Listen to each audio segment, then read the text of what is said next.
Estão-me a ligar. Diz. Se calhar o que eu levei na última viagem, o bege. Estou a gravar. Vá, tchau. Olá pessoal, sejam mais uma vez bem-vindos ao meu canal. No vídeo de hoje, como eu vos prometi, vou falar sobre um assassino em série português chamado Vítor Jorge, também conhecido como o Mata 7, porque ele matou 7 pessoas. Eu decidi fazer este vídeo não porque eu tenha prazer em falar destas coisas, mas porque muitos de vocês pediram. Para ser sincera, eu tenho medo de falar sobre isto. Vítor Jorge nasceu em 1949, não se sabe ao certo que dia ou que mês, e morreu em 29 de dezembro de 2018, ou seja, morreu muito recentemente. Ele morreu no mês passado, ainda nem fez um mês. Com apenas 5 anos, Vítor viu o tio assassinar as 2 primas gêmeas que ele tinha, ou seja, aos 5 anos ele viu o tio a matar as suas próprias filhas. Com apenas 8 anos ele mudou-se com a mãe para Lisboa e ele mudou-se para uma rua, acho que se chamava a Rua Moraes Soares, que tinha vista para o cemitério, e ele diz que essa imagem era assustadora porque para ele era a imagem da morte. Com 8 anos via a mãe a ter relações sexuais porque a mãe só tinha alugado um quarto em Lisboa, portanto ele dormia naquele quarto e a mãe tinha relações sexuais com vários homens todas as noites e ele ficava a assistir porque não havia mais nenhum sítio para ele ir, ele não ia para a rua. De qualquer das formas, eu não percebia o que estava a acontecer, eu pensava que estavam a magoar a mãe e eu tinha medo de intervir porque ele era apenas uma criança, ele queria bater nos homens que estavam tecnicamente a magoar a mãe, mas eles não estavam a magoar. Só que ele congelava e ele não fazia nada porque ele era apenas um miúdo em comparação àqueles homens. No dia 3 de maio de 1985, Vítor Jorge começou a escrever um diário no qual ele escrevia coisas assim um bocado perversas. Perversas porque se notava que ele era um psicopata através das coisas que ele escrevia. Era um bocado estranho, ele escrevia como queria matar pessoas e escrevia muitas coisas contra a mulher e contra a própria mãe dele, porque ele tinha uma mulher chamada Carminda. No entanto, o casamento deles não era muito bom.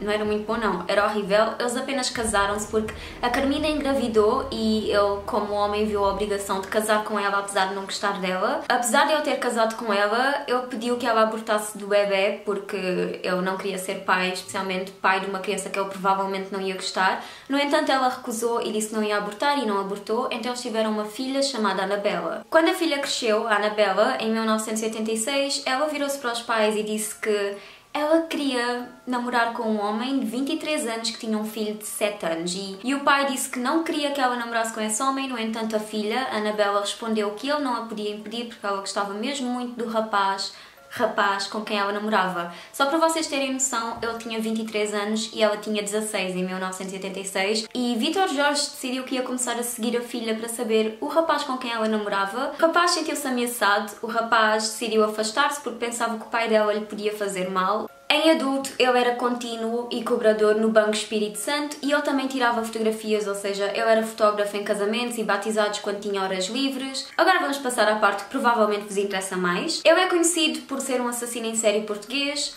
que foi responsável pelo massacre na praia do Osso da Baleia. Matou 5 pessoas na praia e depois mais tarde decidiu ir a casa e matar tanto a mulher como a filha mais velha. Uma das vítimas era a sua amante, chamada Leonor Tomás, que tinha acabado de completar 24 anos na noite que ela tinha morrido. Para além da mulher, da filha e da Leonor Tomás, que era a amante dele, as outras vítimas foram José Pacheco, de 22 anos, Isabel Moreira, de 21 anos, Maria Araújo, de 20 anos e Luís Teixeira, de 17 anos. Isto deu lugar num domingo, dia 1 de março de 1987. Leonor era a amante dele, como eu já tinha mencionado. Eles conheceram-se num batizado no qual ele estava a tirar fotos. Ela gostou dele, ela começou a achar que ele era um homem interessante, ela estava interessada nele basicamente e ele reparou que ela estava interessada nele e como o casamento dele não era bom, ele começou também a apaixonar-se por ela, tanto que mais tarde ele revelou que ela foi a única mulher que ele alguma vez amou. Então eles começaram uma relação, era muito sério para ele. No entanto, não era assim tão sério para ela, porque mais tarde ela confessa-lhe que estava interessada noutro rapaz e queria namorar com outro rapaz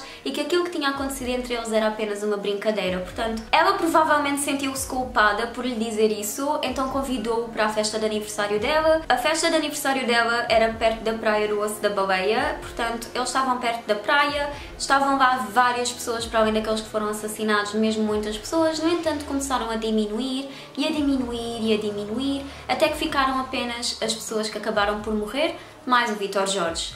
Eles tinham de apanhar um comboio na estação, portanto foram à boleia de Vítor. Quando eles chegaram à estação, repararam que o comboio da CP estava atrasado. Ele sugeriu que fossem passear pela praia do Osso da Baleia para se divertirem, para correrem, para brincarem, enquanto esperavam pelo comboio. Já era de noite. Aquela praia era completamente deserta, não é aquela praia que vocês podem conhecer hoje em dia, não haviam passadiços de madeira, as dunas eram super altas, para vocês chegarem à praia tinham de passar por uma estrada florestal, portanto eles foram todos de noite para uma praia abandonada a correr. Eles estavam todos a divertir-se, a correr, deitados na areia, quando de repente Vítor Jorge aparece com as armas do crime. Uma caçadeira e uma faca. Basicamente ele alvejou-os de uma distância muito próxima, ele matou-os todos, alguns ainda tentaram fugir e esconder-se nos arbustos que haviam na praia, no entanto não conseguiram porque ele estava mesmo atrás deles. Quando ele matou a Leonor a tiro, ele depois, ainda sabendo que ela estava morta, decidiu que ia espancá-la, ou seja, ele matou-a e depois, sabendo que ela estava morta, espancou-a. Portanto, ela estava num estado irreconhecível, digamos. Então, depois disso ter acontecido na praia do Osso da Baleia, ele foi para casa e por volta das 2 da manhã decidiu acordar a mulher que estava a dormir. Quando ele acordou, a mulher disse que tinha atropelado um homem perto do pinhal e que precisava da ajuda dela para o socorrer. No entanto, isso era mentira. Ele não atropelou ninguém. Ele só precisava de uma desculpa para matar a mulher. Então a mulher vestiu-se rapidamente, entrou no carro, ele levou-a supostamente de carro até ao sítio onde tinha atropelado o homem. Quando chegaram ao sítio, ele disse: é aqui que eu atropelei o homem, no entanto ele está dentro do pinhal, escondido, porque eu não quero que se descubra. Então a mulher entrou pelo pinhal adentro e ele estava logo atrás dela e deu-lhe 5 facadas nas costas. Portanto, ele matou a mulher com 5 facadas nas costas. Depois ele entrou no carro e voltou sozinho até casa, foi buscar a filha mais velha, Anabela. Ele estava todo ensanguentado com o sangue da mulher. Anabela percebeu, ficou assustada, mas não sabia que era o sangue da mãe. Ele foi com a mesma história, com o mesmo pretexto, disse que tinha atropelado alguém e que era o sangue dessa pessoa, portanto precisava da ajuda da filha para socorrer o homem. Então foi de carro outra vez até ao mesmo sítio onde matou a mulher. A filha entrou pelo pinhal adentro e ele deu também 5 facadas nas costas dela. No entanto, não a matou. Ela estava a respirar. Depois ele foi ainda buscar a filha mais nova, chamada Sandra. Ele foi buscar a Sandra e com o mesmo pretexto. E com o mesmo pretexto outra vez, disse que tinha atropelado alguém, que era o sangue dessa pessoa. Então ele levou a filha também até ao sítio. No entanto, a filha mais nova, a Sandra, viu o corpo da mãe e o corpo da irmã e começou a fugir. Ele foi atrás dela com a faca. Tentou matá-la também, tentou atirar-lhe a faca, no entanto não conseguiu. Ela conseguiu partir a lâmina enquanto estava a lutar contra o pai. Ele já tinha perdido a raiva, ele já tinha perdido aquela vontade de matar, portanto deixou mesmo a filha fugir. Nessa noite ele também tinha revelado à filha mais nova que na praia onde eles tinham estado naquele dia, ele tinha assassinado mais 5 pessoas, portanto a filha chegou a dizer isso à GNR e depois começaram as buscas pelos corpos das pessoas. No dia 2 de março, ou seja, um dia depois do sucedido, por volta das 17 horas, ou seja, por volta das 5 horas da tarde, 3 corpos foram encontrados. Os jornais continham todos a descrição do homem, que era bigode, cabelo escuro, cerca de 1,70 m, caucasiano. Quer para as pessoas se alarmarem e tentarem procurar, no entanto não havia uma foto para eles meterem nos jornais. Naquela altura vocês também têm de compreender que era tudo diferente. Era muito difícil contactarem as pessoas, não haviam telemóveis como temos hoje em dia, era muito difícil mesmo a GNR de contactar a PJ ou coisas assim, era muito complicado que isto se soubesse. Na praia, ao lado do corpo de Leonor, encontraram um pedaço de cartão que dizia: isto foi porque tu quiseste, os outros foram apenas por arrastamento. Portanto, ele próprio reconheceu que o que ele fez foi apenas um erro e que aquelas pessoas estavam apenas no sítio errado, à hora errada. Porém, essa não foi a única pista que ele deixou. Ele deixou todas as armas no carro, deixou o diário dele no carro e deixou várias cartas no carro. E uma das cartas dizia: mato a minha mulher por não ser virgem quando casou, mato as minhas filhas para não serem pasto dos prazeres dos homens, poupo o meu filho para perpetuar a semente do mal. Porque ele também tinha um filho que na altura tinha 10 anos e enquanto ele matou 5 pessoas na praia, o filho dormia calmamente ao lado de bastante dinheiro no seu quarto. Ele também chegou a enviar várias cartas para o Correio da Manhã e uma das cartas dizia: há sempre um pouco de razão na loucura, lamentavelmente consumado e engrossado o início da minha loucura. Médicos agora acreditam, Osso da Baleia. Dentro desse mesmo envelope que ele enviou ao Correio da Manhã também estava uma cópia do seu diário no qual ele tinha planos para matar mais 14 pessoas, para além daquelas que ele já tinha assassinado. Dia 3 de março, o corpo de Luís Teixeira deu à costa. Ele tinha vários tiros na zona do torso, eram buracos gigantes do tamanho de Berlim. Foi uma antiga vizinha que encontrou Vítor Jorge enquanto ele estava fugido. Basicamente ela estava a andar e os cães dela estavam um bocadinho malucos, provavelmente eles sentiam um cheiro estranho. Ele não estava morto, no entanto. Ele estava apenas desidratado, estava muito febril e tinha uma ferida na perna, portanto deve ter sido isso que os cães conseguiram sentir. Quando ela o encontrou, ela percebeu que era logo ele devido ao bigode que ele tinha, portanto ela contactou a GNR-APJ. Depois a GNR-APJ levaram-no para um hospital no qual ele esteve internado durante algum tempo sob vigia da polícia. Dia 13 de março estavam a fazer a reconstituição do crime com Vítor Jorge quando o corpo de Isabel Moreira deu à costa. Ela estava toda ruída da cintura para cima, da cintura para baixo não, porque ela tinha meias de vidro. Durante o julgamento, Vítor Jorge apresentou-se com uma dupla personalidade, porque às vezes parecia um bom samaritano que era incapaz de fazer algum mal a alguém, mas depois haviam circunstâncias em que Vítor Jorge parecia mesmo que estava possuído pelo demónio. Isto foi a caracterização da polícia e da GNR. Dia 20 de janeiro de 1988, ou seja, no ano seguinte, ele foi condenado a pagar 1.350 contos, que equivalem hoje a 19.307 euros. Essa indenização era suposto ser para os dois filhos que sobreviveram. Ele tinha de pagar essa indenização aos dois, caso eles quisessem. E não há